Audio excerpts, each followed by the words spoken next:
नमस्कार, मैं हूं आशीष त्रिपाठी आपके साथ और बुलेटिन की शुरुआत इस वक्त की बड़ी खबर से।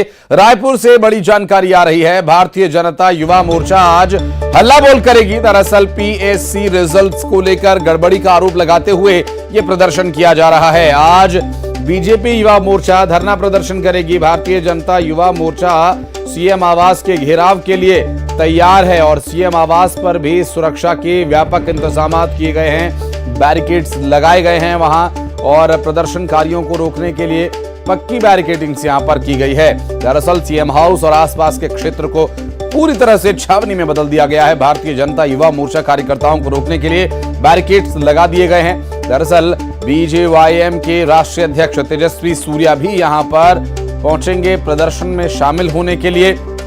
युवा मोर्चा के प्रदर्शन को लेकर कई मार्ग प्रभावित रहेंगे, रूट डाइवर्ट किए गए हैं। दरअसल आंदोलन को लेकर 6 मार्गों को प्रतिबंधित किया गया है।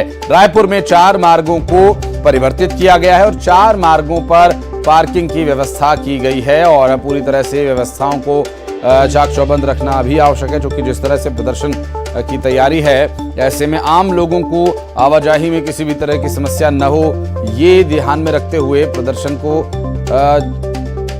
ध्यान में रखते हुए जो रास्ते हैं उन्हें डाइवर्ट किया गया, कुछ मार्ग को बंद किया गया है। इसके बारे में डिटेल्ड जानकारी हम लगातार आप तक पहुंचाते रहेंगे। आज दरअसल भारतीय जनता युवा मोर्चा पीएससी के रिजल्ट्स को लेकर कथित आरोप लगाते हुए प्रदर्शन की तैयारी में है। युगल हमारे सहयोगी इस वक्त हमारे साथ जुड़ रहे हैं, उनसे बात करेंगे डिटेल के लिए। युगल, क्या तैयारी है, क्या व्यवस्थाएं की गई हैं आज के प्रदर्शन को देखते हुए?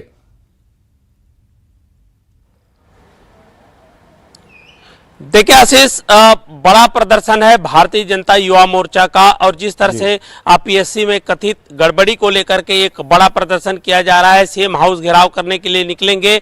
पूरे प्रदेश भर के हजारों कार्यकर्ता है यहाँ राजधानी रायपुर में इकट्ठा होंगे। साथ ही साथ भारतीय जनता युवा मोर्चा के जो राष्ट्रीय अध्यक्ष हैं तेजस्वी सूर्या, वो भी लगभग 9 बजे पहुंचेंगे रायपुर। उसके बाद धरना प्रदर्शन कार्यक्रम में शामिल होंगे। 6 मार्गों को परिवर्तित किया गया है, जो है प्रतिबंधित किया गया है और इसके अलावा 4 मार्ग हैं उन्हें डाइवर्ट किया गया है। एक बड़ा आंदोलन है जिसके चलते तमाम जगह बैरिकेड्स भी लगाए गए हैं। इससे पहले भी बीजेपी का जो प्रदर्शन रहा है काफी उग्र रहा है और जहां जहां बैरिकेड्स लगाए गए थे सभी को तोड़ करके वो सीएम हाउस पहुंचने की लगातार पिछले समय कोशिश कर रहे थे। तो उसे ध्यान में रखते हुए, उसे मद्देनजर रखते हुए इस समय जो सुरक्षा की कड़ी व्यवस्था की गई है। पूरी तरह से राजधानी को छावनी में तब्दील किया गया है, क्योंकि जगह जगह से प्रदर्शनकारी यहां पर आएंगे और वो घुसे ना, तो इसलिए अलग अलग मार्ग भी ऐसे बनाए गए हैं कि जिन मार्गों से प्रदर्शनकारी यहां पर आएंगे तो उनकी पार्किंग की व्यवस्था पृथक से रखी गई है। साथ ही साथ बड़ी संख्या में पुलिस बल है, सुरक्षा के लिए वो भी बुलाया गया है। तो ये कहा जा सकता है कि भारतीय जनता युवा मोर्चा का जो आज का प्रदर्शन होना है उग्र प्रदर्शन की संभावना है, क्योंकि लगातार सरकार पर जो भाजपा है, भारतीय जनता युवा मोर्चा है, वो आरोप लगा रही है धांधली को लेकर के, गड़बड़ी को लेकर के। तो उसे लेकर के पीएससी के जो गड़बड़ी के मामले को लेकर के आज बड़ा प्रदर्शन होगा, लेकिन एहतियातन बड़ी संख्या में पुलिस बल यहां पर लगाया गया है। पुलिस की पूरी कोशिश रहेगी कि कोई भी प्रदर्शनकारी है वो सीएम हाउस तक ना पहुंचे। और तो दूसरी ओर भारतीय जनता युवा मोर्चा के जो पदाधिकारी हैं, जो आंदोलनकारी हैं, वो हर संभव कोशिश करेंगे कि वहां तक पहुंचे। जी, बहुत शुक्रिया आपका इस पूरे मामले पर जानकारी देने के लिए। युगल, नजर बनाए रखें आप, आगे डिटेल जानकारी के लिए फिर संपर्क करेंगे आपसे, चूंकि पहले ही सरकार की तरफ से और कांग्रेस की तरफ से इस बात को खारिज कर दिया गया है कि ये जो आरोप लगाए जा रहे हैं पूरी तरह से बेबुनियाद है। बहरहाल बढ़ते हैं आगे और दुर्ग से एक बड़ी खबर आपको बता दें। पुलिस के जवानों के बीच जमकर मारपीट का मामला सामने आया। 2 जवानों के बीच हुई मारपीट की तस्वीरें भी आपको दिखाएंगे। दरअसल आपस में भिड़े एएसआई और प्रधान आरक्षक ने बेटे के साथ मिलकर एएसआई की पिटाई कर दी और जमकर पिटाई हुई और घायल एएसआई गुप्तेश्वर यादव अस्पताल में भर्ती कराए गए हैं। घटना को लेकर एसपी शलभ सिन्हा ने संज्ञान लिया है और प्रधान आरक्षक को निलंबित कर दिया गया है। और आपको बता दें कि भिलाई नगर थाना क्षेत्र का ये पूरा मामला जहां मारपीट हुई। और मिथिलेश हमारे सहयोगी इस वक्त हमारे साथ जुड़ गए, उनसे बात करेंगे। मिथिलेश, क्या कारण पता चल पाया अब तक, क्यों आखिर मारपीट हुई यहाँ? देखिए, अभी तक जो प्राथमिक रूप से जो जानकारी मिल रही है उसमें यही है कि इनका आपसी विवाद था और कल भी ऐसे ही कुछ हुआ रात में कि जब इनके बीच में आपसी विवाद हुआ, दोनों अलग अलग थाने में पदस्थ हैं, लेकिन एक साथ मिले जब उनके पे आपसी विवाद हुआ और इतना विवाद बढ़ गया कि मारपीट तक बात पहुंच गई। दोनों ने अपने अपने साथियों को बुला लिया। जो प्रधान आरक्षक थे उसने अपने बेटे को बुला लिया और वहीं पे जो एएसआई है वो भी अपने साथियों को बुला लिया, लेकिन उसके बेटे, प्रधान आरक्षक का बेटा और उसने मिलकर दोनों ने जमकर मारपीट की एएसआई के साथ में। इतनी मारपीट की गई कि वो लहूलुहान हो गया। उसको जब जानकारी मिली तो तत्काल अस्पताल में भर्ती कराया गया है। वहीं दूसरी ओर जब ये मामला बढ़ गया तब एसपी शलभ सिन्हा जी ने पूरा इस मामले को संज्ञान में लिया है और तत्काल जो है प्रधान आरक्षक को निलंबित कर दिया गया है। पूरे मामले में जांच की जा रही है और जांच के बाद में जो तथ्य सामने आएंगे उसके आधार पर आगे की कार्रवाई की जाएगी। आशीष, बहुत शुक्रिया मिथिलेश आपका इस जानकारी के लिए और इस पूरे मामले पर आगे डिटेल आपसे लेंगे। कार्रवाई आखिर हाल फिलहाल निलंबित कर दिया गया, उसके अलावा क्या कुछ किया जाएगा इस पर डिटेल आपसे लेंगे। बहुत शुक्रिया। बढ़ते आगे रायपुर के गोंदवाड़ा से अगली खबर, जहां एक गैरेज में भीषण आग लगने का मामला सामने आया। दरअसल इस आग की चपेट में आने से कई गाड़ियां जलकर राख हो गई और लोगों की सूचना के बाद मौके पर पहुंची दमकल की गाड़ियों ने काफी मशक्कत के बाद आग पर किसी तरह से काबू पाया। दो तस्वीरें इससे जुड़ी हुई आपको दिखा रहे हैं, जहां गैराज में आग लगी और आग की दुर्घटना जिस पर काबू पाने के लिए काफी प्रयास करना पड़ा और किसी तरह से आग पर काबू पाया जा सका। कई गाड़ियां जलकर राख हो गई इस आग की दुर्घटना में। फिलहाल आपको बता दें कि काफी मशक्कत के बाद आग पर काबू पाया जा सका। तस्वीरें जो आप देख रहे हैं ये गैराज में आगजनी की दुर्घटना के बाद की तस्वीरें हैं, जब आग की लपटें उठ रही थी गैराज से।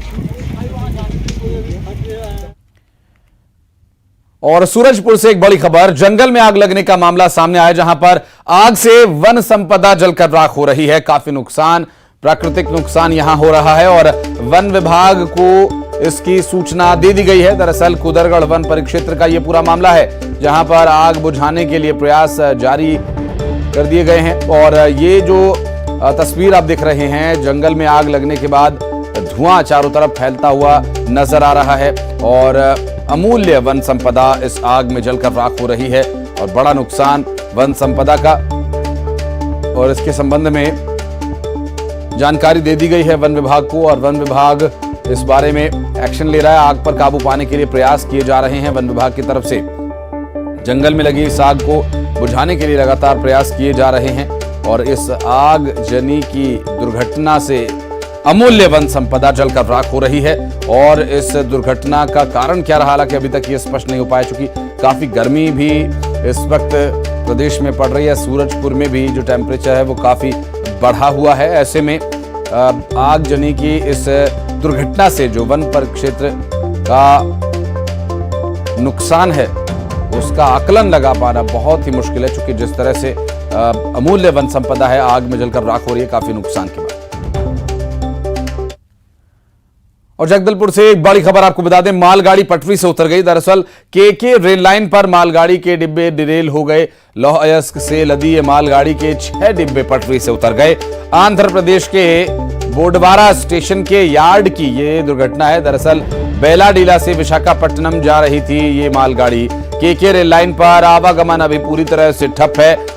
रात तक परिचालन एक बार फिर बहाल होने की संभावना है और मालगाड़ी के डिब्बे डिरेल हो जाने की वजह से ये दुर्घटना हुई है, जहां पर अभी फिलहाल इस रेल लाइन पर किसी भी तरह की यातायात ट्रेन का भी नहीं हो पा रहा है। आंध्र प्रदेश के बोडवारा स्टेशन की ये दुर्घटना है। बेलाडीला से विशाखापट्टनम ये मालगाड़ी जा रही थी जिसमें लौह अयस्क भरा हुआ था और इस ट्रेन के, इस मालगाड़ी के पटरी से डिरेल होने की ये दुर्घटना सामने आई। 6 डिब्बे करीब यहां से डिरेल हुए बताए जा रहे हैं।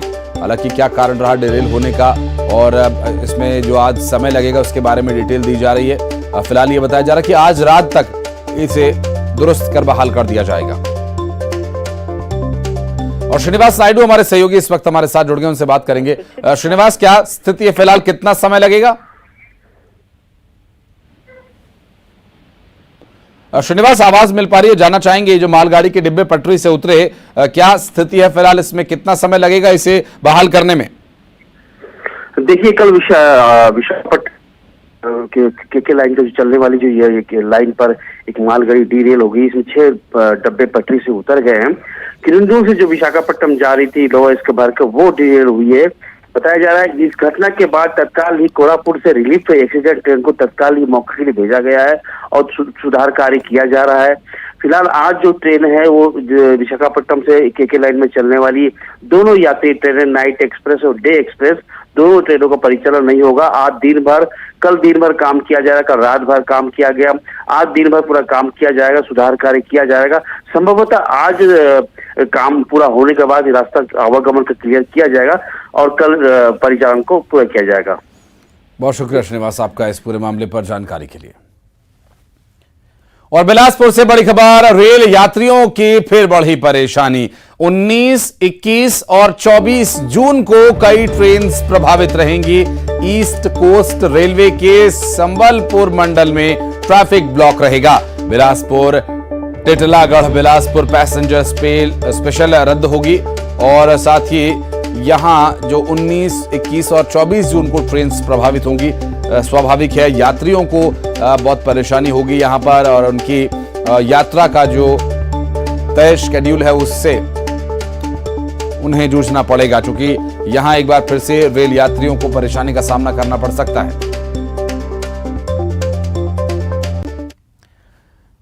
रामायण पर आधारित फिल्म आदि पुरुष को लेकर पूरे देश में बवाल जारी है।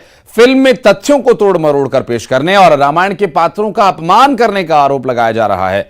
इस मुद्दे पर राजनीतिक विरोध के साथ संतों ने भी इसके खिलाफ आवाज उठाना शुरू कर दिया है। इसी कड़ी में निर्मोही अखाड़े के राष्ट्रीय अध्यक्ष महंत मनमोहन दास ने फिल्म के कलाकारों और निर्माताओं पर एफआईआर दर्ज किए जाने की मांग की। साथ ही फिल्म को तत्काल बैन किए जाने की मांग की गई है।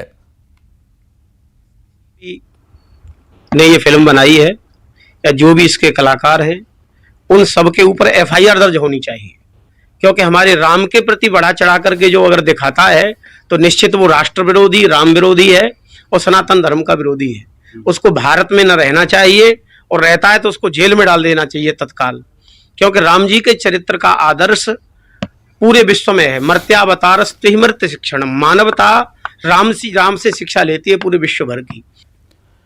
और बलरामपुर को ग्राम झापर में पानी की समस्या हो रही है और यहां समस्या खत्म होने का नाम नहीं ले रही। दरअसल कोरवा मोहल्ला में जल जीवन मिशन के तहत लाखों रुपए खर्च करके प्रयास किया गया, लेकिन कोई लाभ हुआ नहीं। मजबूरन लोग डोढ़ी का पानी पीने को मजबूर हैं और इस पूरे मामले में अनुविभागीय अधिकारी ने बताया कि जल्द ही पीएचई से बात कर इस समस्या का समाधान किया जाएगा।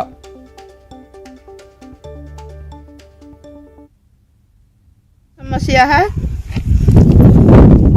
ढोढ़ी इंदरा से पानी पी रहे हैं, कुछ यहाँ नहीं हो रहा है। हम लोग के बड़ी पानी पीने के लिए बहुत बड़ी कठिनाई है। 20 घर में एक ठोक ढोढ़ी है, वो ढोढ़ी से पानी पीते हैं। बाल बच्चे लोग सब बीमारी हो जाते हैं। दवा बीरो करवाने के लिए बहुत समस्या दूरी पड़ता है और गरीब आदमी तो पैसा कौड़ी नहीं है, कहाँ से दवा करवाएंगे, खाए बिना मर रहे हैं। आपके माध्यम से हमको ये जानकारी मिली है, वहाँ पे पानी की समस्या है, ढोढ़ी का पानी पीते हैं। मैंने पीएचई एचईओ को तत्काल आपका जो मैसेज था पहुँचा दिया है। अभी पंचायत सचिवों की मीटिंग में भी इसकी चर्चा करके इससे समाधान जल्द से जल्द कराएंगे। और बात करेंगे धमतरी की, जहां सिहावा मुख्य मार्ग पर सड़क में गड्ढा है या गड्ढे में ही सड़क है, ये समझ पाना ही बहुत मुश्किल हो गया है।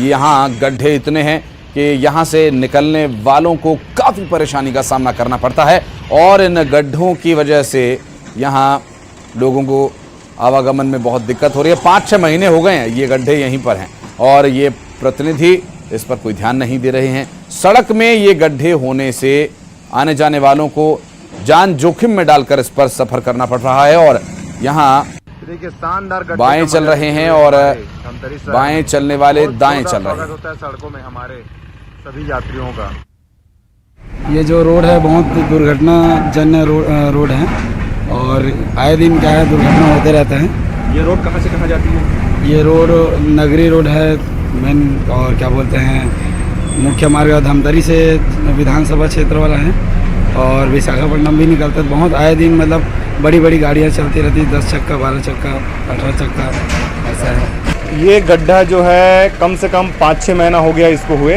ये छोटा सा गड्ढा था, धीरे धीरे गड्ढा बढ़ते गया है और ये विशाल रूप धारण कर लिया है। इसमें कितनी दुर्घटनाएं होती रहती हैं? इसमें आए दिन अगर हम देखें सुबह से इतना ये निरंतर, सुबह से हम शाम तक देखें तो बहुत ज्यादा व्यस्त रोड है। और जबलपुर में बागेश्वर धाम सरकार धीरेन्द्र शास्त्री की कथा में शामिल हथिनी चंचल की मौत हो गई। लंबे इलाज के बाद भी उसे बचाया नहीं जा सका और करीब 2 महीने से 51 वर्षीय हथिनी चंचल बीमार थी। और हथिनी के महावत ने बताया कि मार्च में पनागर में पंडित धीरेन्द्र शास्त्री की कथा में शामिल होने के लिए वो चंचल को छतरपुर से यहां लाए थे। कथा समाप्त होने के बाद वह कुछ दिन यहां रहे और फिर वापस लौट गए, लेकिन रास्ते में ही चंचल को यूरिन के साथ खून आने लगा और जिसके बाद डॉक्टर्स ने सतपुला के मैदान में उसका इलाज शुरू किया, जहां शनिवार देर रात उसने दम तोड़ दिया।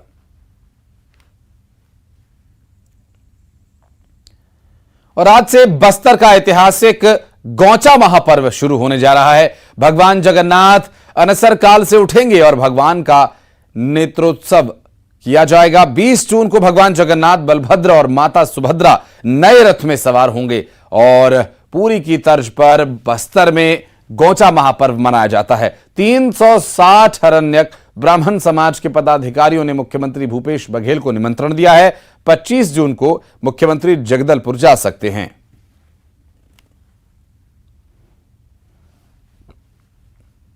और अब खबरें 25 सेकंड्स में। 21 जून को अंतर्राष्ट्रीय योग दिवस पर संयुक्त राष्ट्र में होने वाले कार्यक्रम में शामिल होंगे पीएम मोदी। प्रधानमंत्री के साथ 180 देशों की बड़ी हस्तियां भी न्यूयॉर्क में होने वाले कार्यक्रम में करेंगी शिरकत। मन की बात में बोले पीएम मोदी, कहा खेलों में परचम लहरा रहा है भारत, हर जगह भारतीय खिलाड़ियों की धमक, खेलो इंडिया का युवाओं को मिल रहा लाभ। बीजेपी के अध्यक्ष जेपी नड्डा का असम दौरा, डिब्रूगढ़ में कार्यकर्ताओं के साथ सुना मन की बात कार्यक्रम। असम के शिवसागर में जनसभा को संबोधित करते हुए बताई आत्मनिर्भर भारत की ताकत। अफ्रीका के युगांडा में पिछले 25 सालों में सबसे बड़ा आतंकी हमला, एक स्कूल में हुए हमले में 38 छात्रों समेत 41 लोगों की मौत। आईएसआईएस से जुड़े संगठन पर हमले का है आरोप। दिल्ली के आरके पुरम इलाके में भाई की जान बचाने आई 2 सगी बहनों की गोली मारकर हत्या, पुलिस ने 2 आरोपियों को किया गिरफ्तार। गाजियाबाद में गेमिंग ऐप से धर्मांतरण मामले में जांच एजेंसी को मिली बड़ी कामयाबी। आरोपी शाहनवाज उर्फ बद्दो के पास 6 ईमेल का डेटा हुआ बरामद। ईमेल का लिंक पाकिस्तान से जुड़े होने का शक। पीएम मोदी के दौरे को लेकर सीएम हाउस में बैठक, पार्टी नेताओं के साथ सीएम शिवराज ने की बैठक। नेताओं को दौरे को लेकर सौंपी गई अलग अलग जिम्मेदारियां। पीएम मोदी के मध्य प्रदेश के दौरे को लेकर तैयारियां तेज। 27 जून को भोपाल आ रहे हैं प्रधानमंत्री। डिजिटल रैली और रोड शो को लेकर तैयारियां जारी।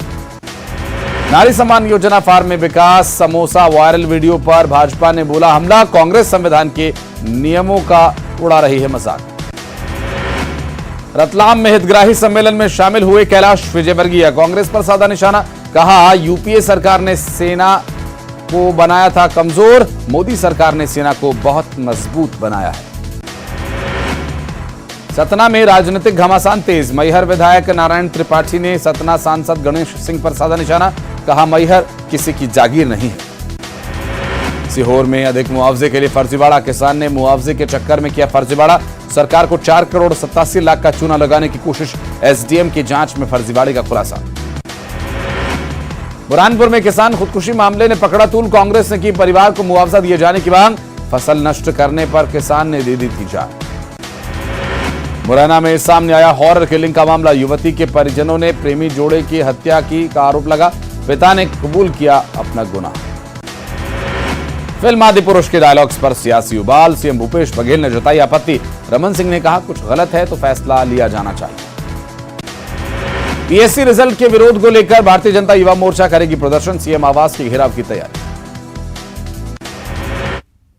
खबरों का सिलसिला आगे भी जारी, वक्त एक बहुत छोटे से ब्रेक का है, बहुत जल्द लौटते हैं।